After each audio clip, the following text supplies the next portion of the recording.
신인간혁명 15권 이케다 다이사쿠 소생. 그것은 생명 르네상스의 아침을 고하는 호포였다. 광선유포는 실로 묘법의 대지에 전개하는 대문화운동이다. 1970년 5월 3일에 열린 본부 총회에서 야마모토 신이치가 한 이 선언으로 새로운 시대의 막이 올랐다. 묘법의 대지에 전개하는 대문화운동, 이는 불법의 인간주의를 근저로 한 사회 건설이다. 비옥한 토양에는 풍요로운 초목이 무성하다. 마찬가지로 불법의 위대한 생명 철학으로 인간의 정신을 일구어가면 그 속에는 위대한 문화의 꽃이 난만하고 인간 찬가의 시대가 구축될 것이 틀림없다. 아니, 기필코 그렇게 해야 한다. 거기에 불법자의 사회적 사명이 있다. 타인을 구하고 세상을 구하는 것을 빼면 종교가 사회적으로 존립하는 의의가 있을까라고 마케코치 스네 사보로 초대 회장은 외쳤다. 1970년 가을 창가학회는 본격적으로 인간 문화를 창조하기 위한 작업을 개시하려 하고 있었다.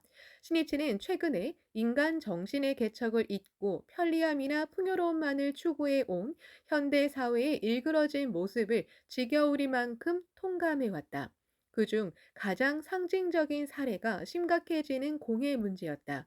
이 무렵 이타이병, 미나마타병 등에 관한 재판의 형방이 사회에 커다란 관심사가 되어 있었다. 이타이병은 카드뮴에 오염된 농작물이나 물을 오랜 동안 흡수하여 생기는 병이다. 카드뮴을 계속해서 흡수하면 칼슘 대사에 이상이 생겨 뼈가 연화하여 변형되거나 부러지게 된다. 기침만 했을 뿐인데 골절한 사람도 있었다. 허리, 어깨, 무릎 등 전신에 심한 통증이 일어나 이타이 아프다라고 신음하기 때문에 이타이병으로 이름을 붙였다. 통증이 심해서 밤에도 잠을 이루지 못해 여위고 쇠약해져 결국 죽는 사람도 있었다. 호르몬 관계 이상으로 중년 이후의 여성의 환자가 많았다. 이 병은 호쿠리쿠 지방의 도야마현 진지강 유역에서 많이 발생했는데 오랜 동안 풍토병으로만 알았다. 그러다 그 고장의 의사와 오카야마 대학교 교수가 원인 규명에 나서 조사를 시작했다. 1961년 6월 일본 정형외과 학회 총회가 열리는 장소는 떠들썩했다. 진즈강 유역에서 이타이병을 연구해 온 의사 하게노 노부오로가 그 원인을 발표했기 때문이다. 상류 지역에 있는 대기업 금속 회사의 광업소가 내보내는 폐수에 함유된 카드뮴이 원인이라고 했다. 그러나 행정기관의 대책은 지지부진하여 진척되지 않았다. 그로부터 5년 반이 지난 1967년 1월이 되어서도 원인이 분명하지 않다는 보고서를 제출했다. 풍파가 일 것을 두려워하여 인간의 생명보다도 먼저 대기업을 옹호하는 자세를 계속 취해 온 것이다. 정부가 이타이병의 문제에 대해 내키지 않는 마음으로 일어선 계기는 이해 5월 공명당 참의원 의원 오야 요시히코가 참의원의 산업공해 및 교통대책특별위원회에서 이타이병을 언급했기 때문이었다. 공명당은 생명 존엄을 지키고 인간을 우선하는 정치를 실현하고자 공해 문제 해결에 전력을 다했다. 인간의 생명을 지키는 일에 최대 역점을 두었다. 원래 오야가 이 문제를 국회에서 거론하게 된 계기는 공명당 본부에 걸려온 한 통의 전화에 있었다. 이타이병 연구에 몰두해 온 오카야마 대학교 교수인 고바야시 준에게서 온 전화였다. 1966년 10월에 공명당 참의원 의원인 스즈모토 미노루가 재발한 아시오 동산의 광동 문제에 대해 피해 농민 편에서 대기업의 책임을 엄중하게 추궁했다. 이 사실을 신문에서 알게 된 고바야시는 같은 광동 문제가 더 심한 곳이 있다며 공명당 본부에 연락한 것이다. 고바야시가 말한 것이 진지강 유역의 이타이병이었다. 그 조사를 담당한 사람이 오야였다. 오야는 곧바로 오카야마로 달려가 고바야시를 만났다. 이야기를 듣고는 그대로 방치해둘 수 없다고 생각했다. 이 병의 원인을 규명한 그 고장의 의사 하게노도 찾아갔다. 하게노는 금속 광업소의 폐수가 이타이병의 원인이라고 발표하고 나서 세찬 비난을 받고 있었다. 하게노는 슬라이드 등을 통해 환자의 비참한 실정을 호소했다. 오야는 병에 걸려 격심한 통증에 신음하고 고통스러워하다 끝내 죽어가는 사람들의 모습에 몹시 심한 충격을 받았다. 오야의 눈에는 눈물이 넘쳐 흘렀다. 이런 비참한 일이 있단 말인가? 분명히 공해가 원인이다. 이런 일을 용납해서는 안 된다. 오야는 입술을 꼭 깨물고 있었다. 오야는 눈물을 닦고 깊숙이 머리를 숙였다. 그러고 나서 얼굴을 들고 하기노에게 말했다. 이것을 추궁하는 일이야말로 우리처럼 정치를 맡은 사람의 책임입니다. 지금까지 아무런 손도 쓰지 않은 점을 죄송하게 생각합니다. 하기노는 놀람을 감추지 못했다. 아무 말 없이 오야의 손을 곧게 꼭 잡았다. 서로 바라보는 두 사람의 눈과 눈이 빛났다. 오야가 말했다. 하겠습니다. 기필코 투쟁하겠습니다. 하기노는 크게 고개를 끄덕였다. 1967년 5월 26일 오야는 국회에서 질문에 나섰다. 처음으로 이타이타이병에 대해 국회에서 채택했다. 오야의 추궁의 후생성 당시은 당황했다. 그 고장의 국회의원은 대기업을 적으로 몰아세우면 표가 감소할 것이라고 생각했는지 어느 누구도 거론하지 않은 문제였다. 민중을 괴롭히는 사회의 부조리와 투쟁해야만 비로소 정치가라 할 수 있다. 그 투쟁이 없으면 정치꾼일 뿐이다. 오야는 6월 9일에도 또다시 이타이타이병을 문제 삼았다. 오야는 병의 원인이 금속 회사의 광업소에서 내보내는 카드뮴이라는 사실은 분명하니 정부는 공해라고 단정하고 신속하게 환자에 대한 의료보장 대책을 강구해야 한다고 촉구했다. 더 나아가 공명당은 당내에 이타이이타이병 대책 특별위원회를 결성하고 의료 제공과 원호 수당 지급을 포함한 이타이이타이병 대책 긴급 조치 요강을 작성하여 법안으로 통과시킬 흐름을 열었다. 12월에는 참의원의 산업공해 및 교통대책특별위원회에 참고인으로 참석한 오카야마 대학교 교수 고바야시 준과 의사 하기노 노보루가 병의 원인을 단정하고 환자의 비참한 병상을 호소했다. 그 내용은 보도를 통해 전국으로 전해졌다. 정부가 이타이이타이병의 원인을 진지강 상류에 있는 대기업 금속회사의 광업소에서 내보낸 카드뮴이라고 단정한 때는 1968년 5월이다. 사태는 급진전했다. 공해 문제로 정부가 가해자를 특정짓는 견해를 발표한 예는 처음 있는 일이었다. 국민의 생명을 지키려는 정치가의 일념이 마침내 정부를 움직였다. 가장 괴로워하는 사람에게 구제의 손길을 뻗치는 것이야말로 정치의 원전이다. 공명당을 결성한 의의도 그 점에 있다. 이 발표는 이타이이타이병으로 끊임없이 시달려 온 사람은 물론이고 공해 때문에 고생하는 전 국민에게 커다란 힘이 되고 희망이 되었다. 실로 이 이타이이타이병이 정부가 공해병을 인정하는 돌파구가 되었다. 그리고 9월에는 정부는 미나마타병에 대해서도 화학 회사 공장 폐수에 함유된 메틸수은 화합물이 원인인 공해병이라고 단정했다. 미나마타병은 규슈 구마모토현 남부에 있는 미나마타에서 발생한 메틸수은 중독으로 인한 신경 질환이다. 사제 감각 장애, 운동 저하, 언어 장애, 시야 협착, 떨림 등의 증상이 일어나며 중증이 되면 사망에 이르는 병이다. 공장 폐수로 메틸수은 화합물에 오염된 어패류를 먹으면 이 병에 걸린다. 사람들 사이에 이변이 나타나기 시작한 때는 1953년 무렵이라고 한다. 그렇지만 그 1년 정도 전부터 미나마타만 주변에서는 고양이의 이상한 행동이 많이 발생했다. 고양이가 같은 장소를 계속해서 빙빙 돌기도 하고 벽이나 아궁이의 불 속으로 돌진하는 등 기괴한 행동이 눈에 띄었다. 비슷한 현상은 개나 돼지에도 나타났다. 또 물고기가 하얀 배를 드러내며 바다에 떠 있기도 했다.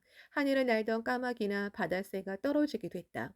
사람들은 불길한 조짐을 느꼈다. 이윽고 이변은 주민에게서도 나타나기 시작했다. 손발이 저리고 걸으면 비틀거리다 넘어지고 혀가 꼬이고 긴 통으로 들여다보았을 때처럼 시야가 좁아졌다. 귀가 잘 들리지 않는다. 그런 증상을 호소하는 사람이 늘어났다. 이상한 상태를 호소하는 미나마타 사람들의 증상은 날이 갈수록 악화했다. 몸을 가눌 수 없고 말을 하지도 듣지도 못하는 사람이 나오기 시작했다. 이유도 없이 울거나 웃거나 하는 사람도 있었다. 그러다가 점점 쇠약해져 사망에 이른다. 의사도 처음 보는 병이었다. 원인 불명인 채로 뇌염이라는 진단이 내려졌다. 병원에서 원인 불명의 중추신경 질환이 많이 발생한다는 보고가 미나마타 보건소에 들어간 때는 1956년 5월 1일이었다. 5월 말에는 미나마타시가 기병대책위원회를 설치하고 원인 규명에 들어갔다. 당초 미나마타병은 전염병일 소지가 있다고 여겨 환자를 격리병동에 보내고 환자가 발생한 집은 소독했다. 사람들은 그 집 앞을 지날 때 코를 잡고 달려서 빠져나갔다. 가깝게 지내던 사람도 병이 전염될까 두려워 가지 않았다. 공동 우물 사용도 금지하고 자녀들도 또래 아이들에게서 따돌림을 당했다. 환자 가족이 물건을 사러 가도 손으로 돈을 받지 않고 소쿠리나 젓가락을 사용해서 돈을 주고받았다. 무지가 편견을 낳아 고통이 심했다.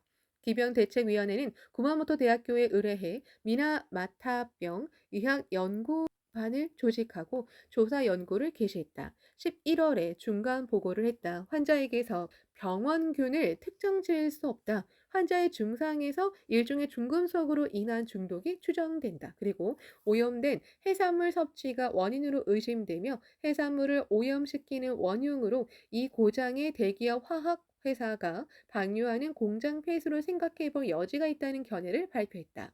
구마모토 대학교 미나마타병 의학연구반의 중간 보고를 들은 미나마타시 협동조합은 1957년 1월 행동을 개시했다.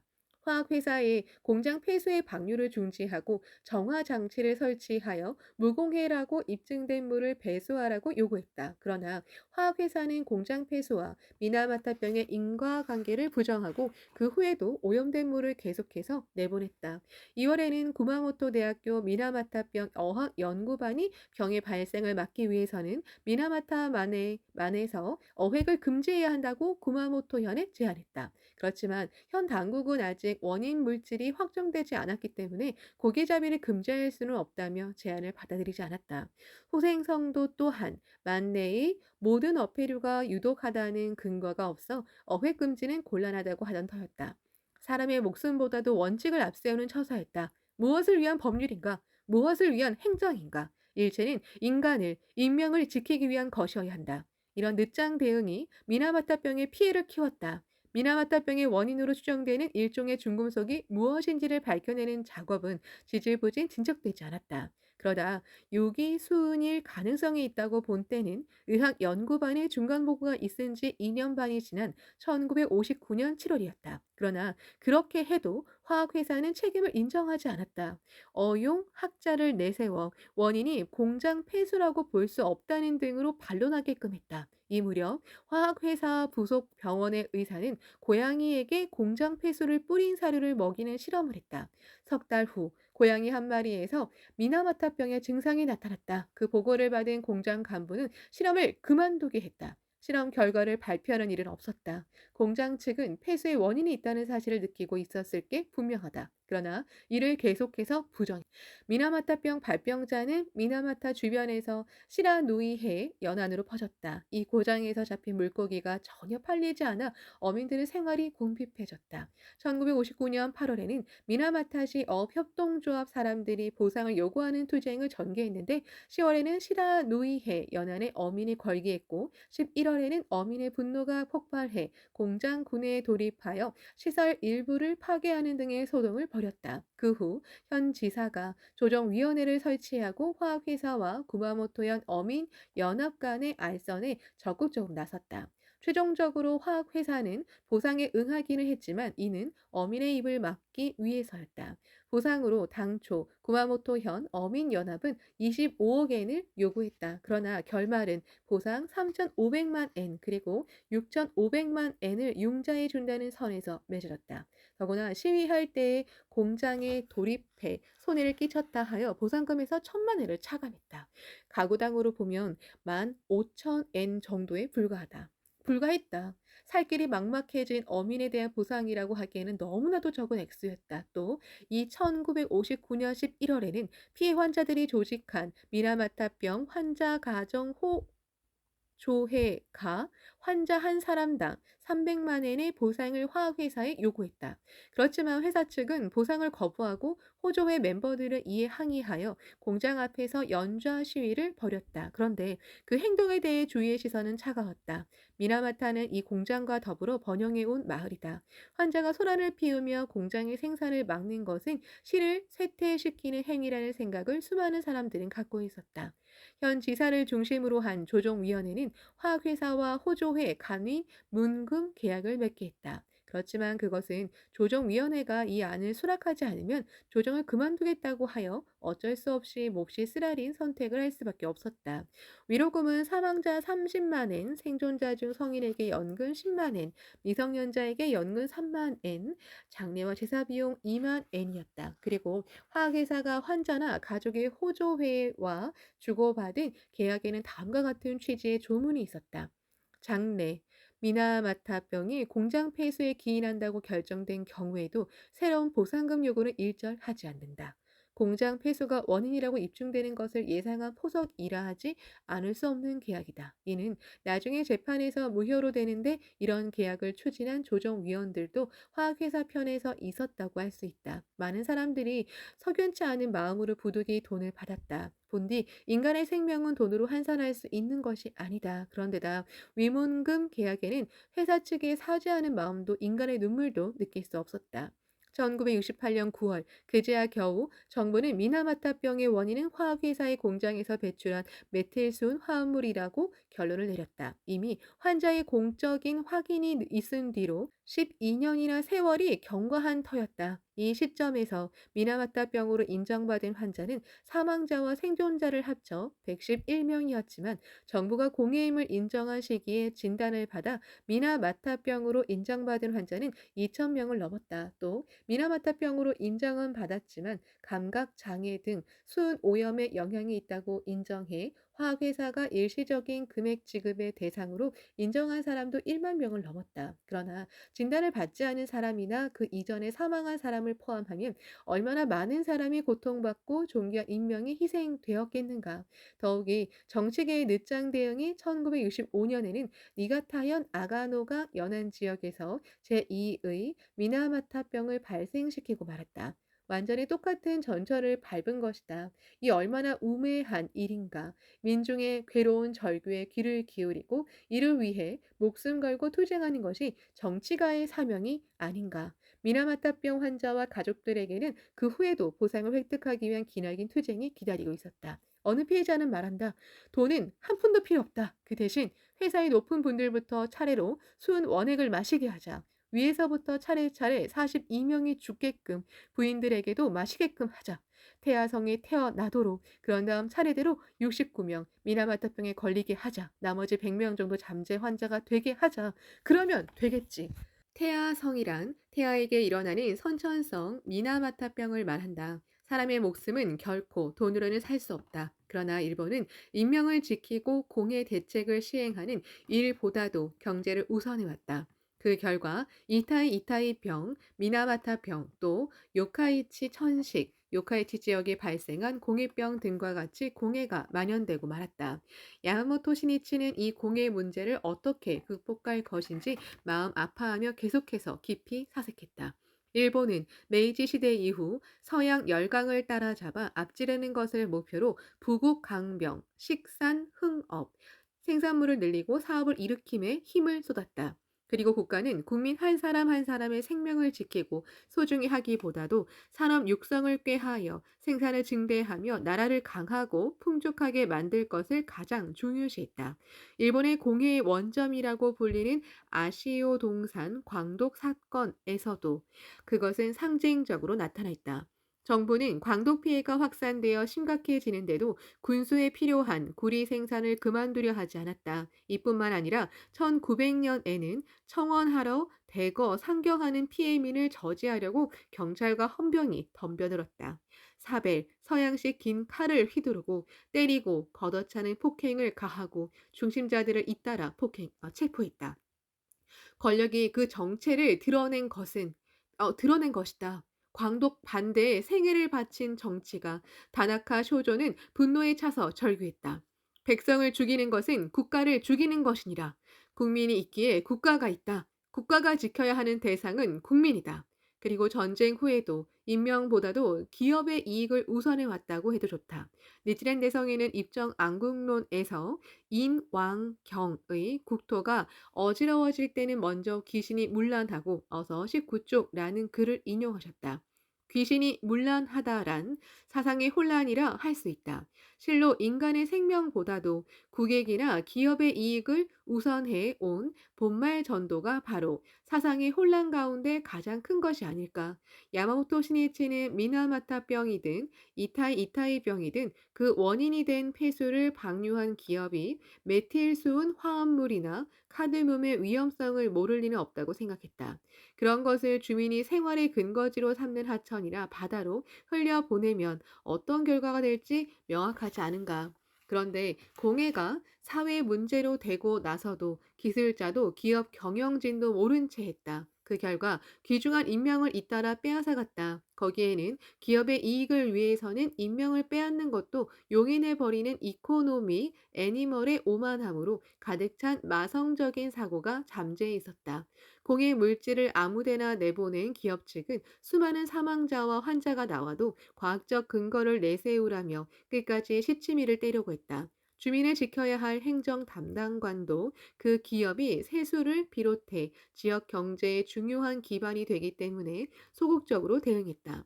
기업에서 지원받는 정치가들도 기업을 옹호하고자 교활하게 움직였다. 또 주민들 중에는 공예 기업에 아첨하며 권력과 세력이 있는 자에게는 거역하지 않고 순종하는 게 득이라는 자세를 계속해서 취한 사람도 적지 않았다.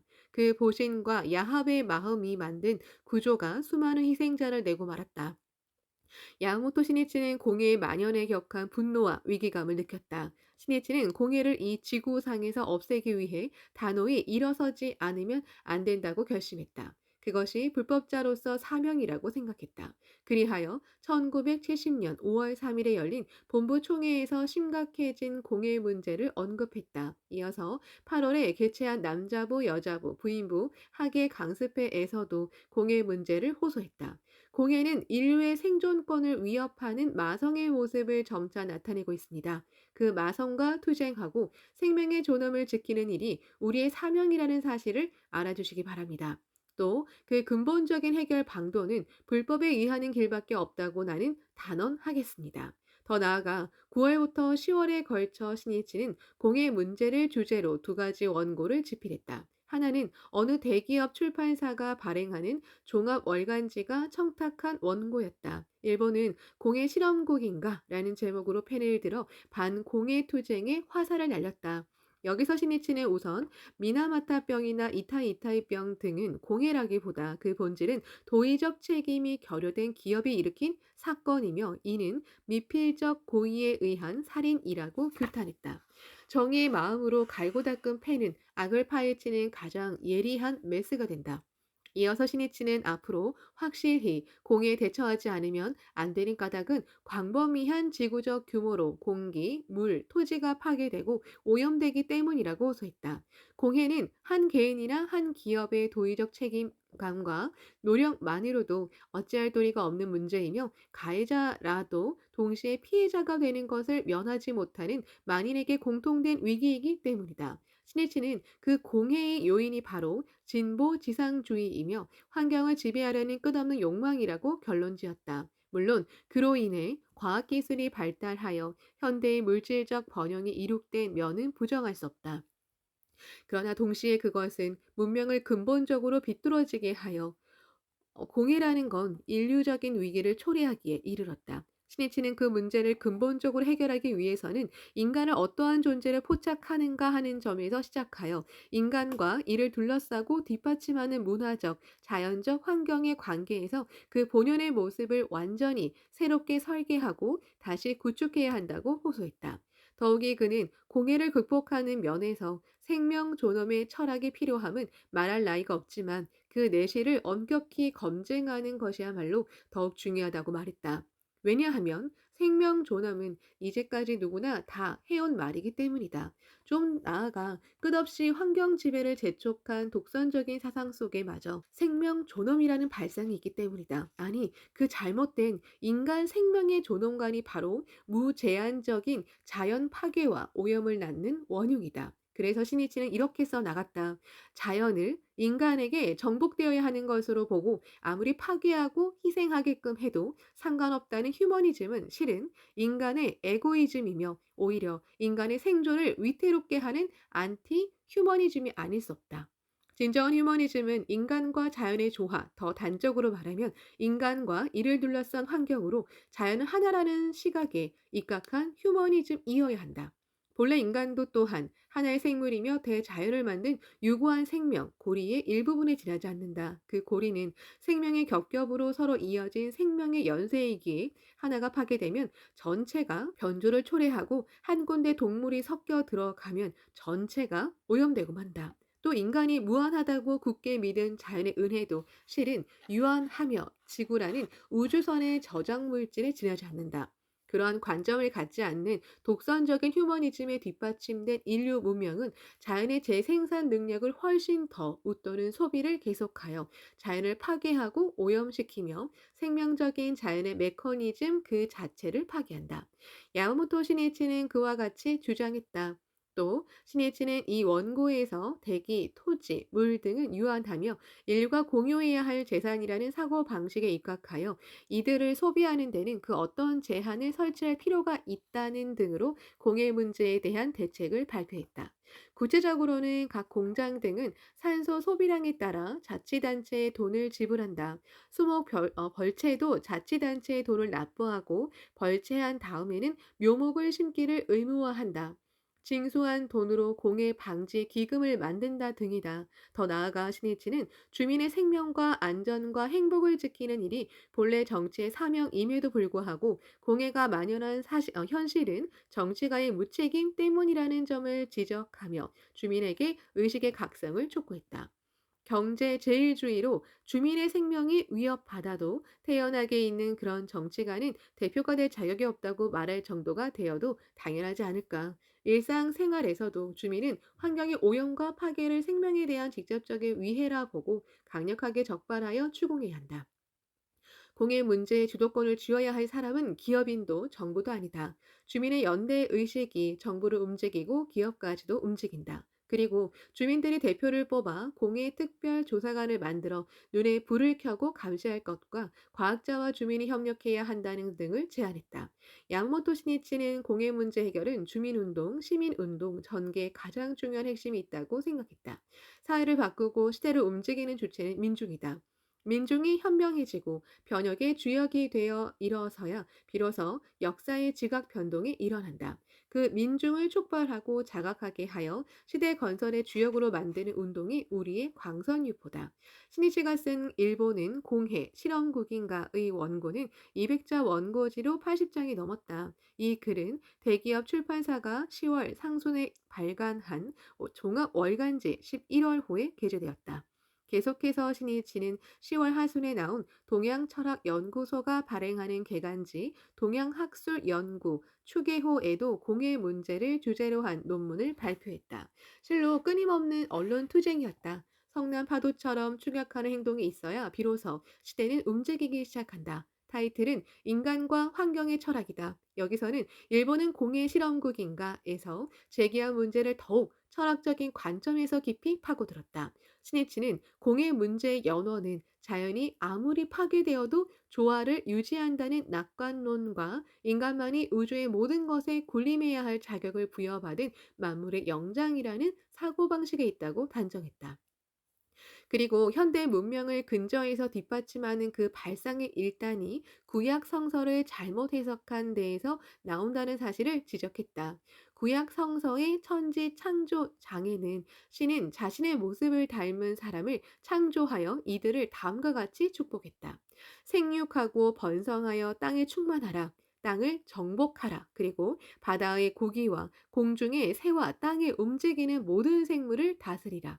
인간을 신과 닮은 모습이라는 것은 인간이야말로 온갖 생물 중에서 가장 존귀한 존재라고 보는 논거가 되기도 한다. 또 땅을 정복하라, 모든 생물을 다스리라 함은 인간이야말로 지상의 지배자이고 모든 생물은 인간에게 복종하며 따르기 위해 존재한다는 해석이 나중에 이루어졌다. 당초 구약 성서의 땅을 정복하라라는 의미는 그 후의 해석과는 상당히 달랐던 모양이다. 당시 유대의 지배자 왕은 신에게서 질서 유지를 위임받은 자이며 기본적으로 유대의 백성은 모두가 동료이며 같은 민중이었다. 따라서 지배라도 독재자가 민중을 자기 뜻대로 조종하는 것과는 다르고 질서 안정의 책임을 가진다고 하는 의미에 가깝다. 만일 인간이 신을 무시하고 동물이나 자연을 예속시킨다면 이는 창조주가 되는 격이며 가장 불손한 행위가 된다. 그러나 결국 이 당초의 생각에서 벗어나 글자 그대로 땅을 정복하라고 해석하여 인간을 지상의 지배자로 보는 사상이 생겨났다. 또 기독교가 확산된 유럽은 일찍이 대부분 천고의 삼림으로 덮여 있었다. 그리고 인간에게 정복되지 않는 자연은 야수나 악마가 숨어 있는 암흑의 세계라고 여겼다. 이를 개척하여 문명의 빛을 비추는 일은 신의 왕국을 넓히는 일이며 바로 그 노동은 신에 대한 봉사였다. 시니츠는 같은 차원에서 말하면 이 미지의 세계를 정복하려 했던 데서 과학이 진보하고 발달했음을 말하며 다음과 같이 했다. 이 과학과 기술이 지금 인간 자신을 멸망시키는 무서운 위협이 되어 닥치고 있다. 그것은 이 정복과 지배라는 철학의 밑바닥에 있는 인간의 오만과 독선에 의한 파국이며 인간 존재가 우주의 만물을 뒷받침하고 있다는 관계를 무시한 데에 따른 필연적인 결과다. 더 나아가 공해를 해결하려면 그 근원으로 되돌아가서 문명 그 자체의 체질을 다시 고쳐 만들어야 한다며 불법의 생명 처리를 언급했다. 인간과 환경의 관계에 대해 불교 철학은 의정불이라고 포착한다. 의정불이란 의보와 정보가 불가분의 일체를 이루고 있음을 말하며 정보는 생명 주체이며 의보는 그 생명체를 형성하고 그 활동을 돕는 환경 세계다. 생명 주체와 그 환경은 일단 개념으로 나누어지지만 이들은 상호 밀접하게 관계하며 일체를 이룬다. 이것을 더 체계화한 천리가 일념삼천이다. 일념삼천은 생명의 실체를 삼천의 범주로 분석해 논한 것으로 불교 생명 철학의 극설이다. 그 속에 삼세간이라 하여 오음, 중생, 국토를 들고 있다. 오음세간은 개개인의 생명을 생리적, 심리적으로 보는 견해며 중생세간은 넓은 의미로는 사회적인 견해다. 국토세간은 그 생명과 자연환경의 관계성 측면이다.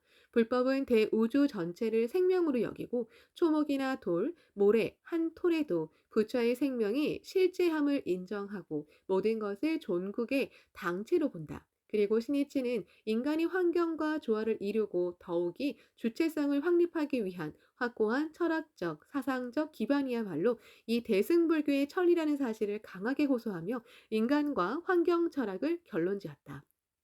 이 논문은 종합월간지에 기고한 일본은 공해 실험국인가와 함께 칭찬과 공감의 폭을 넓혔다. 당시 공해에 대한 사회적 관심이 높아져 각지에서 공해 반대 운동이 크게 확산되었다.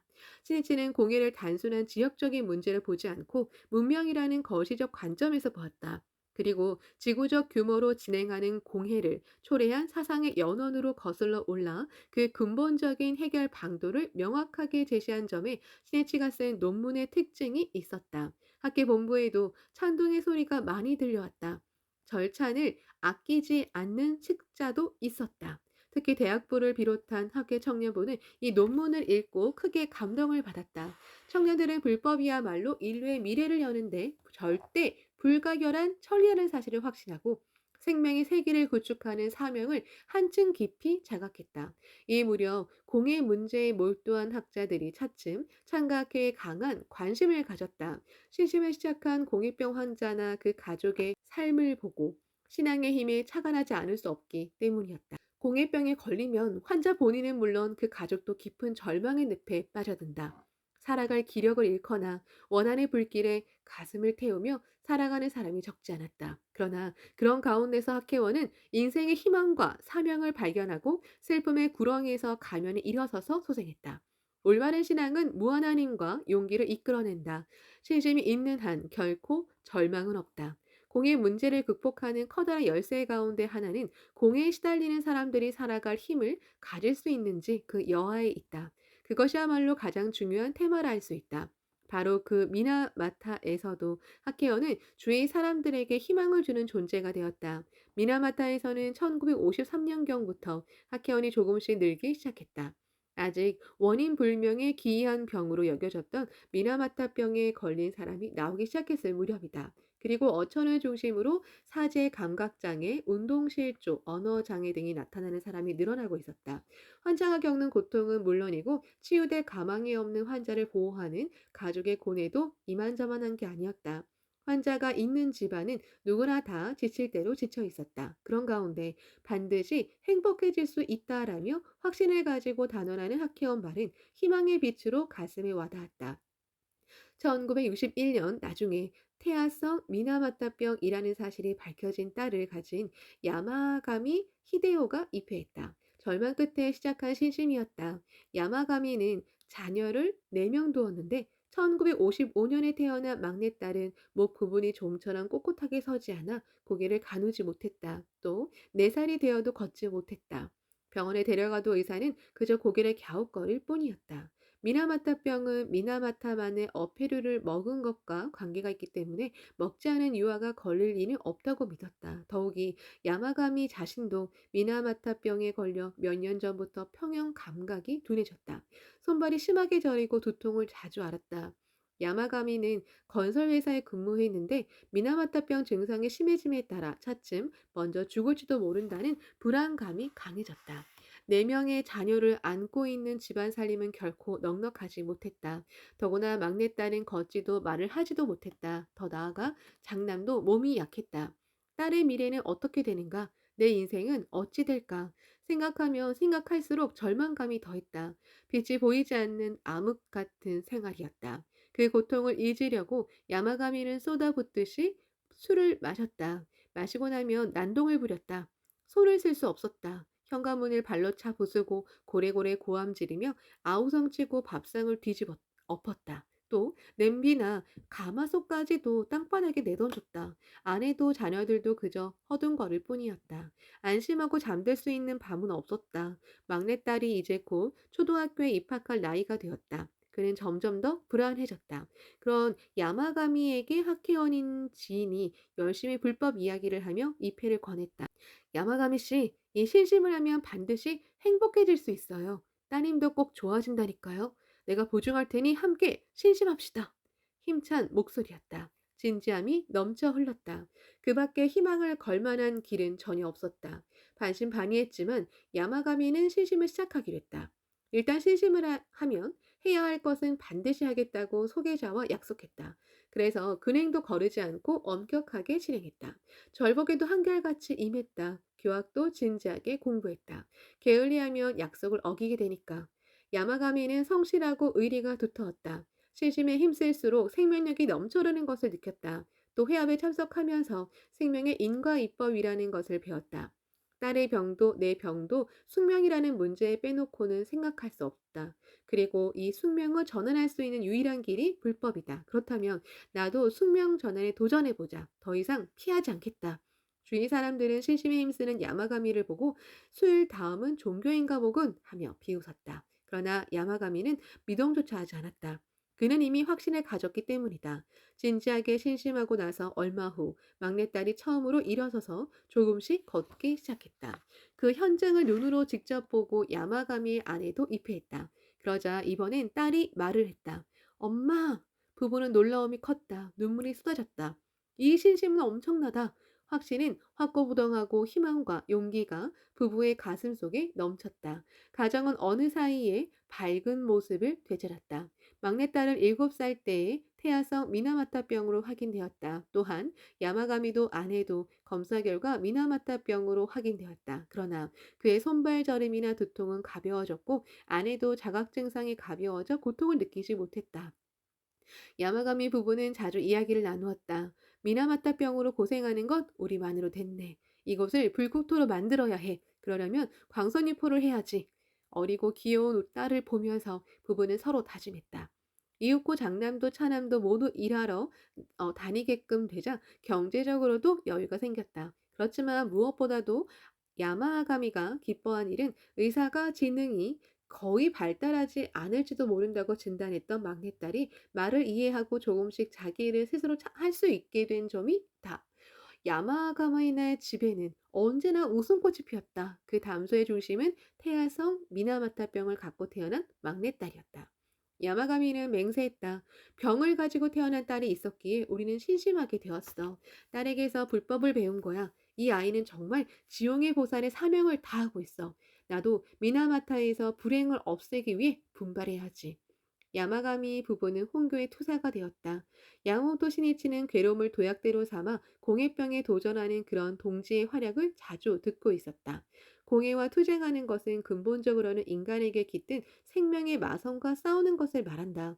기업가도 학자도 관리도 주민도 모두 보신이나 에고이즘이라는 마성을 타파해야만 해결할 길이 열린다.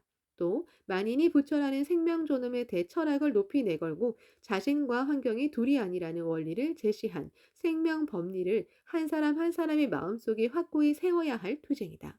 그리고 현실 사회에 개혁의 파동을 확산해야 한다.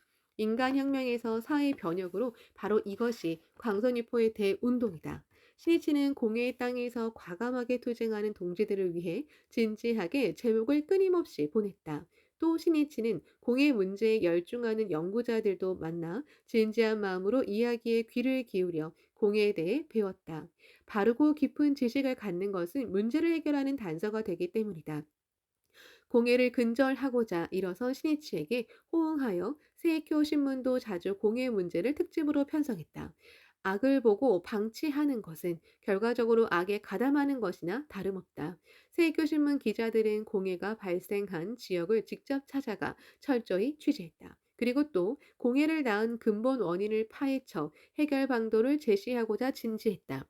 인류의 미래를 엄습하는 먹구름을 제거하고자 세이쿄 신문이 예리한 정의의 검을 뽑아 일어섰다는 사실이 신이치는 기뻤다. 1973년 봄의 일이었다. 세이쿄 신문사 직원과 간담할 때 한 기자가 말했다. 지난번에 미나마타에 취재하러 갔는데 공해병이라는 문제 이외에 다양한 문제가 발생하고 있었습니다. 예를 들어 미나마타는 작은 시내입니다만 그 지역에서 공해의 원흉이 된 화학회사 관계자와 피해자인 환자 가족 사이에는 대립의 골이 깊습니다. 미나마타에서 공해 문제를 해결하는 길을 찾으면서 현재 동지들에게 용기를 북돋주고 싶습니다. 미나마타에 당분간 파견해 주시지 않겠습니까? 어느 국립대학교 수의학과를 졸업하고 3년 전에 세이쿄 신문사에 들어온 다테 마사오 기자였다. 다테 마사오는 평소에 온후한 청년이다. 그런 그가 강력히 호소했다. 신이치는 그 진지함이 기뻤다. 또 청년의 적극적인 의견을 소중히 하고 싶었다. 미나마타 파견권을 편집 간부에게 상담하자 전원이 찬성했다. 1973년 4월 다테는 미나마타로 향했다. 고뇌하는 환자들 속으로 뛰어들어가 취재 활동을 개시했다. 주변 외딴 섬에도 수차례 발걸음을 옮겼다. 거기에도 수은의 해를 입고도 힘껏 꿋꿋이 살아가는 학회원이 있었다.